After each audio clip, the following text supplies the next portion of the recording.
মহেশখালীর এলএনজি টার্মিনালে আকস্মিক কারিগরি ত্রুটির মারাত্মক প্রভাবে ঢাকাসহ বিস্তীর্ণ এলাকায় দেখা দিয়েছে নজিরবিহীন গ্যাস দুর্ভিক্ষ।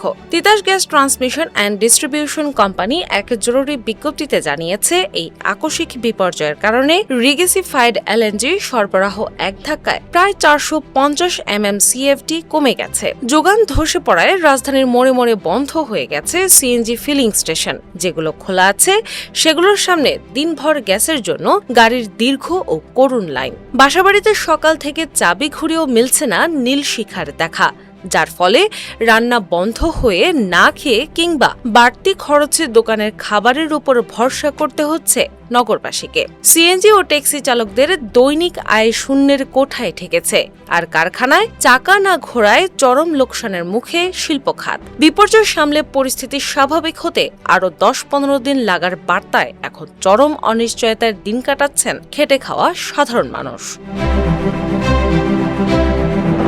দেশের ভয়াবহ গ্যাস বিপর্যয় মোকাবেলায় সরাসরি মালয়েশিয়ার শরণাপন্ন হয়েছেন বাংলাদেশের প্রধানমন্ত্রী তারেক রহমান।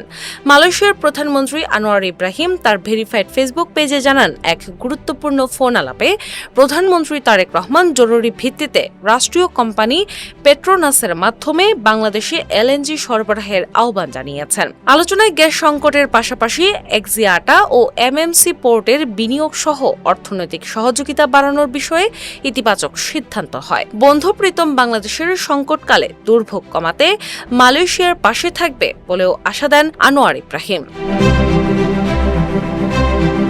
শিল্প খাতের থমকে যাওয়া চাকা সচল করতে এবং গ্যাসের তীব্র সংকট দূরীকরণে কার্যকর পদক্ষেপ নেওয়ার আশ্বাস দিয়েছেন প্রধানমন্ত্রী তারেক রহমান। আজ বুধবার 29 জুলাই সচিবালয়ে প্রধানমন্ত্রীর সঙ্গে বৈঠক শেষে বিটিএম এর সভাপতি শওকত আজিজ রাসেল জানান, সঠিক সময়ে সঠিক সিদ্ধান্ত না নেওয়ার শিল্পে এই বিপর্যয় নেমে এসেছে। তবে টেক্সটাইল খাতের সংকট নিরসনে প্রধানমন্ত্রীর আন্তরিকতায় উদ্যোক্তারা আশান্বিত।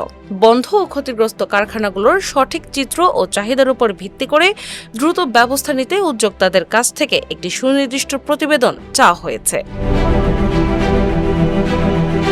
মহেশখালীর এলএনজি টার্মিনালে বিপর্যয়ের কারণে বাসাবাড়ি থেকে শুরু করে শিল্প কারখানা পর্যন্ত যে অচলাবস্থার সৃষ্টি হয়েছে তা সামাল দিতে একযোগে কাজ করছে সরকার। মালয়েশিয়ার পেট্রোনাস থেকে জরুরি এলএনজি আমদানির কূটনৈতিক উদ্যোগ এবং অভ্যন্তরীণ শিল্প রক্ষায় প্রধানমন্ত্রীর দ্রুত পদক্ষেপ এই সংকট উত্তরণে আশা জাগাচ্ছে।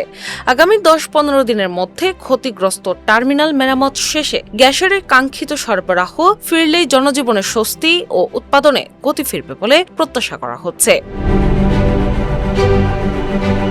দিনা ইসলাম, বাংলা বাজার পত্রিকা।